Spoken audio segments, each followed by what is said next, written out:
Bonjour à tous, aujourd'hui j'ai le plaisir de vous proposer cette 16e clé qui s'intitule « Le présent, un cadeau éternel ».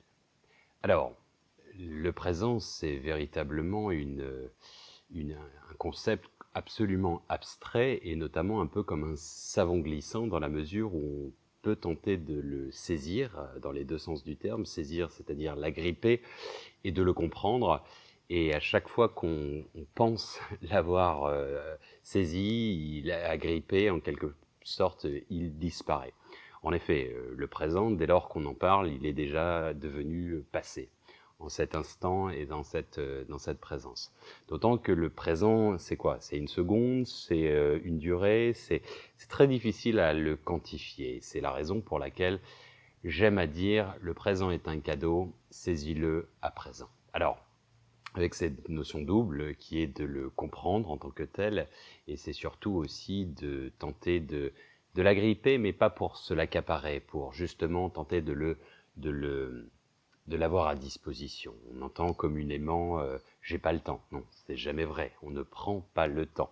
D'ailleurs, souvent les gens qui disent ça, c'est assez drôle parce que bon, ils vont passer peut-être 1 heure ou 2 sur les réseaux sociaux et puis en parallèle. Donc c'est une question de centre d'intérêt, de dire je n'ai pas le temps. En général, c'est pas vrai. Autre point au niveau du présent. Il y a cette notion véritablement qui est liée à la notion de temps. Si tu ne possèdes pas le temps te possède. Ou cette notion de possession du temps est très intéressante parce que c'est une valeur pour laquelle beaucoup de gens sont absolument dépassés. C'est ce que j'ai intitulé personnellement The Busies of Modern Times en anglais. Pourquoi? Pas pour faire cool, mais parce que c'est le jeu de mots qui ne marche pas en français. Busies, c'est une contraction de busy, être très occupé, être surmené. Et disease, c'est la maladie. Donc c'est la maladie du surmenage des temps modernes. Voilà, en référence à Charlie Chaplin, où en quelque sorte on est dans une espèce de rouage d'agitation au quotidien. Et c'est vrai, on le voit, on peut le déplorer, mais à tous les niveaux de la société, les gens disent souffrir de ne pas avoir d'assez de temps et surtout de l'impression de ne pas être dans le présent, d'être dans l'ancrage. Et ça, c'est quelque chose qui est, à vrai dire, très perturbant. Et en fait, à quoi c'est dû concrètement? Bon, alors, il y a des théories comme quoi la journée de 24 heures serait une perception et les fréquences énergétiques auraient changé de la Terre, la résonance Schumann étant passée de 7,23 à des oscillations jusqu'à 50, 60, mais je ne veux même pas nécessairement rentrer dans cette histoire, où certains diraient que voilà, on aurait une journée de 16 heures. Bon, si on fait abstraction à ça, dans la notion de subjectivité, c'est tout simplement parce que nous sommes, comme on l'a déjà évoqué, on est bombardé littéralement d'informations et sur lesquelles beaucoup de gens ont du mal à la digérer.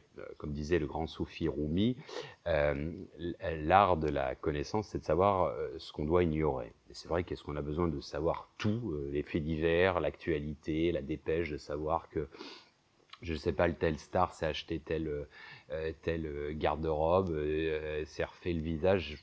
Est-ce qu'on a vocation à savoir ça? C'est une question de choix. C'est une question de... Voilà. Et quelque part, c'est un petit peu comme dans votre budget. Dans votre budget, le budget moyen, faut savoir qu'il évolue avec le temps. Aujourd'hui, par exemple, la part du textile, c'est 10%. Il y a encore 50 ans, c'était 1/3 du budget des ménages. Pourquoi? Parce que deux choses. Les prix ont baissé par rapport au coût de la vie. On peut même déplorer que le prix du textile est toujours le même depuis 20 ans, ce qui sous-entend que finalement la matière ayant augmenté, ça veut dire que c'est au détriment et c'est la main-d'œuvre qui a baissé de plus en plus.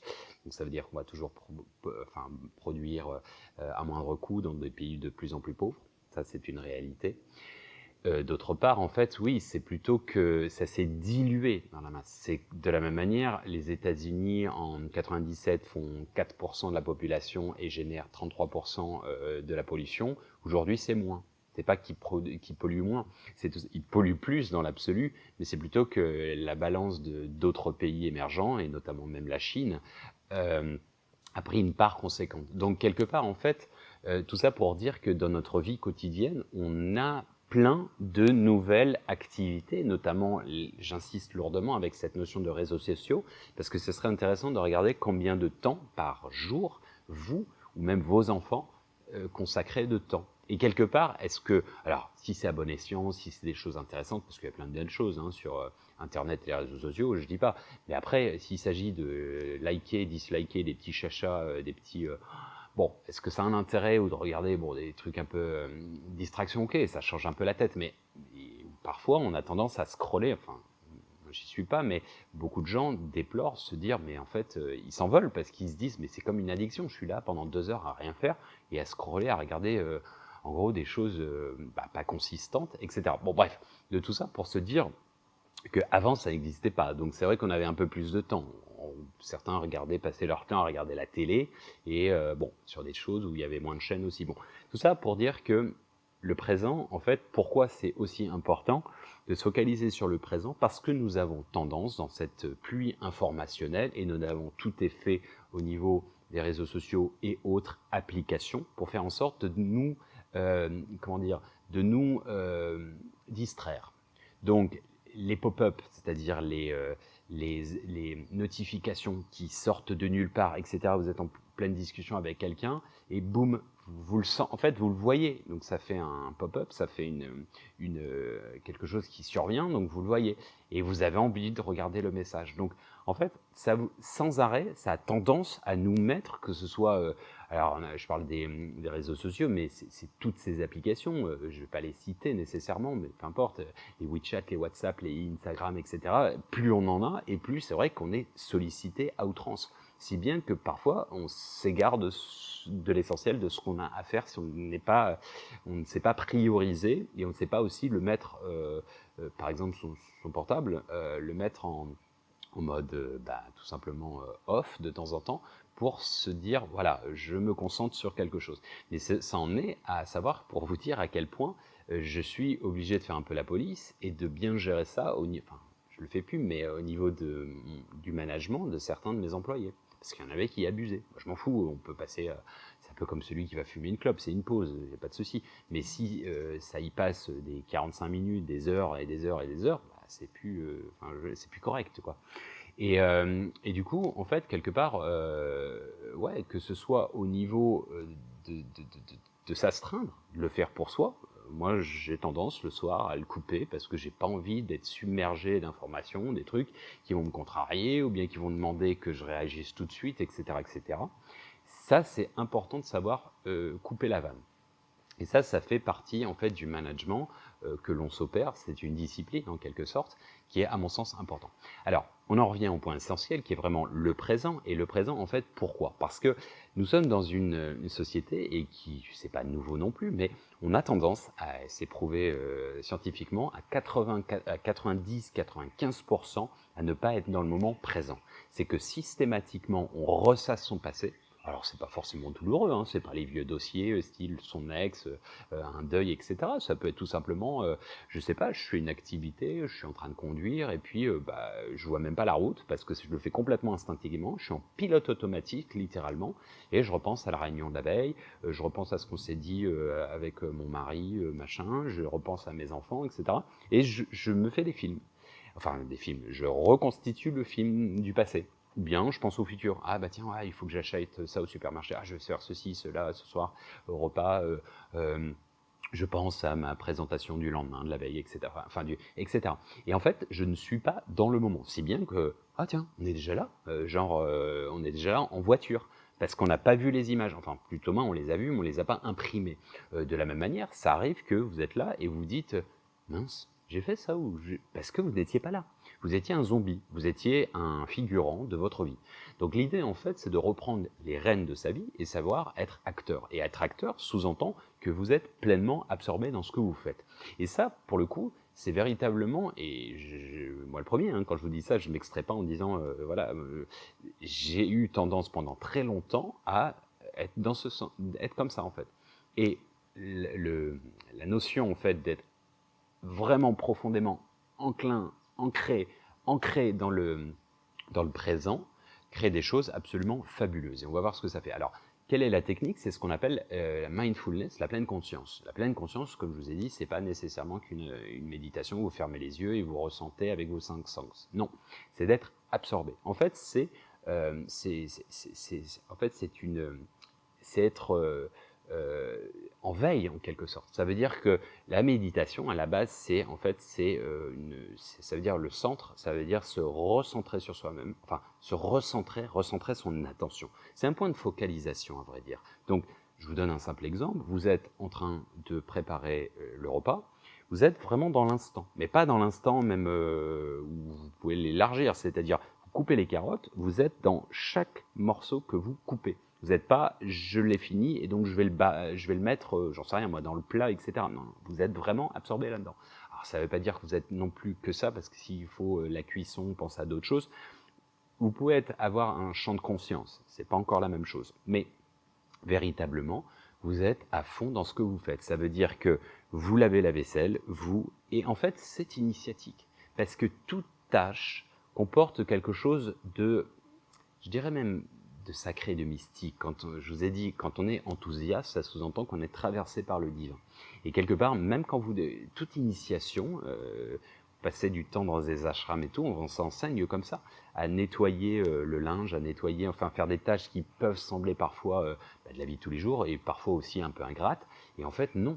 C'est métaphorique, c'est-à-dire c'est comme le feng shui, c'est vous nettoyez la vaisselle, vous nettoyez votre esprit, vous rangez votre chambre, votre maison, vous nettoyez votre personnel, enfin vos soucis et autres. Donc en fait, c'est véritablement l'idée d'être complètement concentré, donc centré sur sa tâche, et c'est extrêmement important parce que vous allez en fait rentrer dans une métaphysique, mais véritablement, c'est-à-dire qu'il va s'instaurer quelque chose d'unique, c'est-à-dire qu'en fait vous allez toucher un point d'éternité. C'est pour ça que je l'écris comme tel, éternité, éther, E-T-H-E-R, de l'éther, le 5e élément.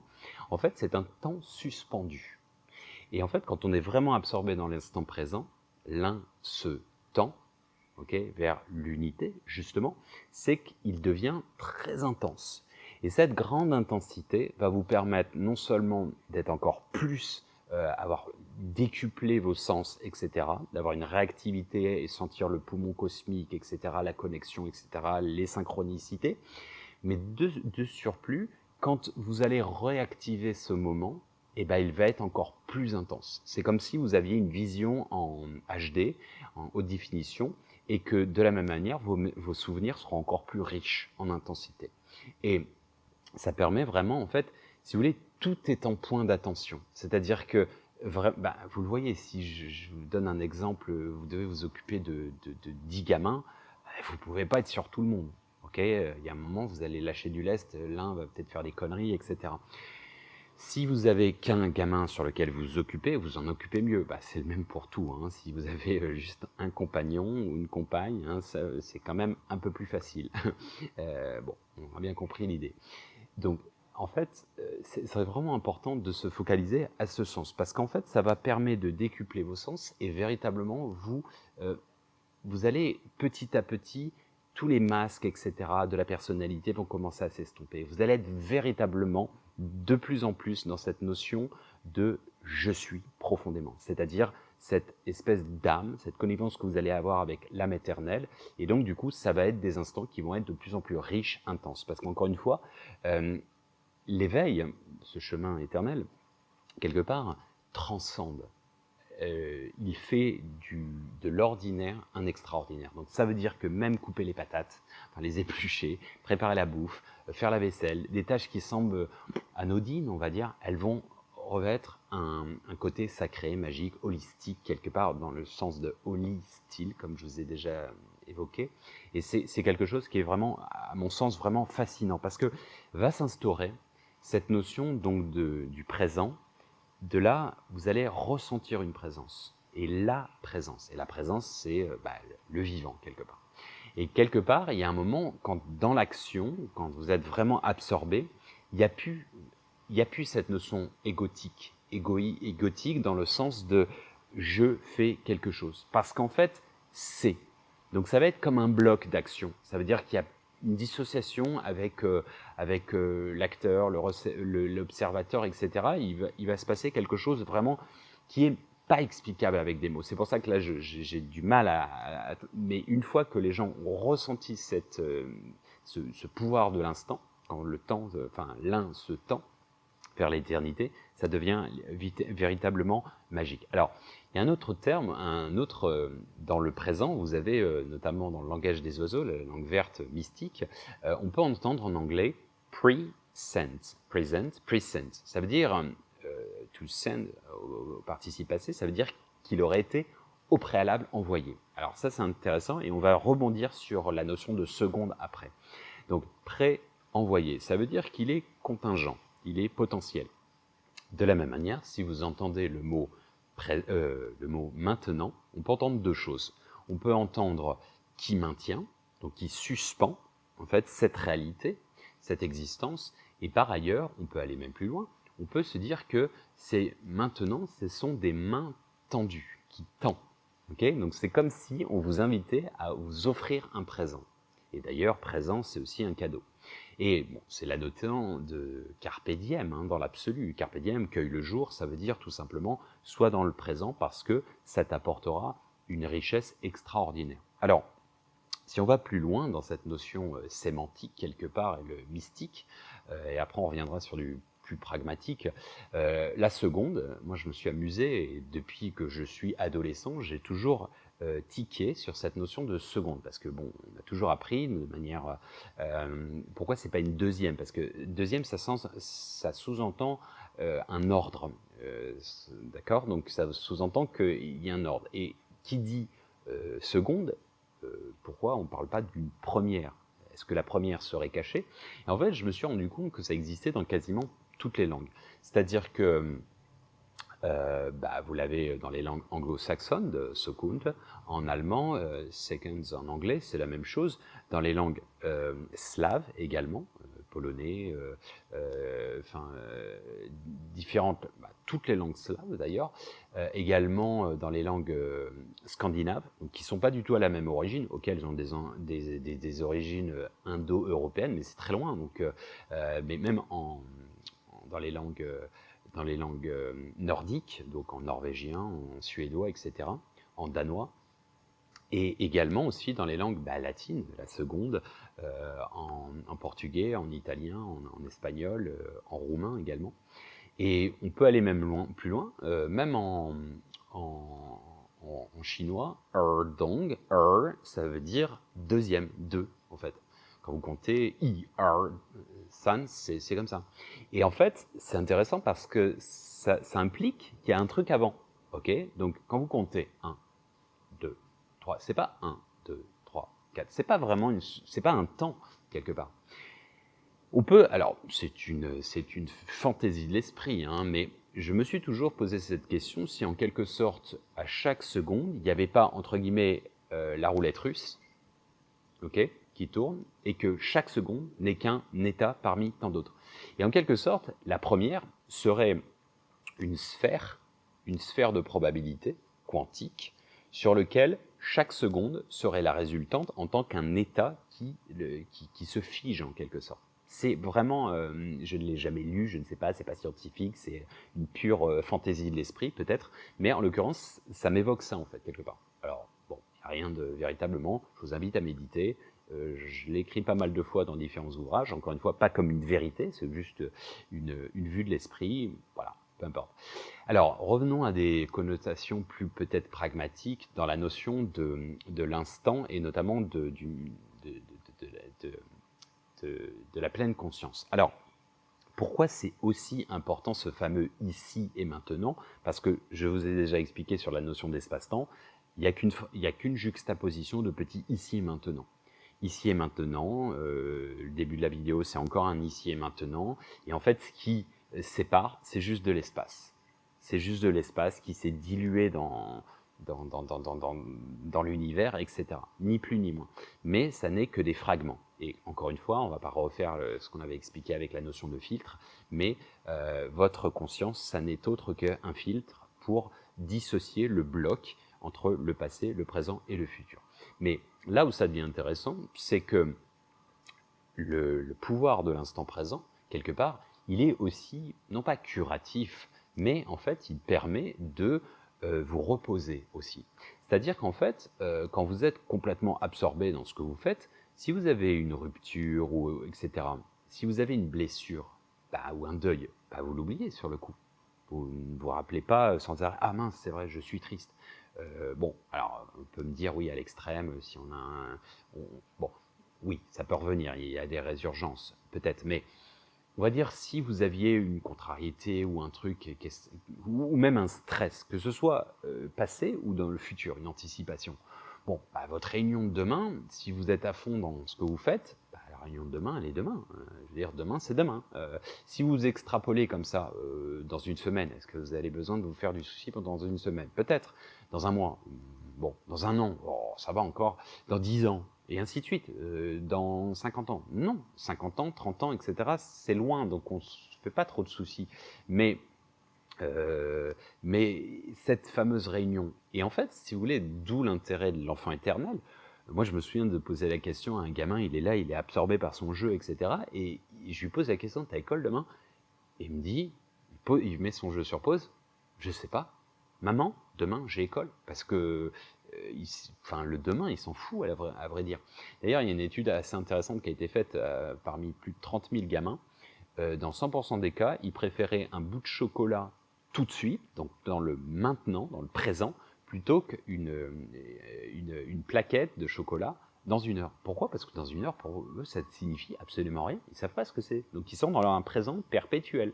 Les animaux sont dans ce cas de figure, et les sociétés dites primitives, très souvent également.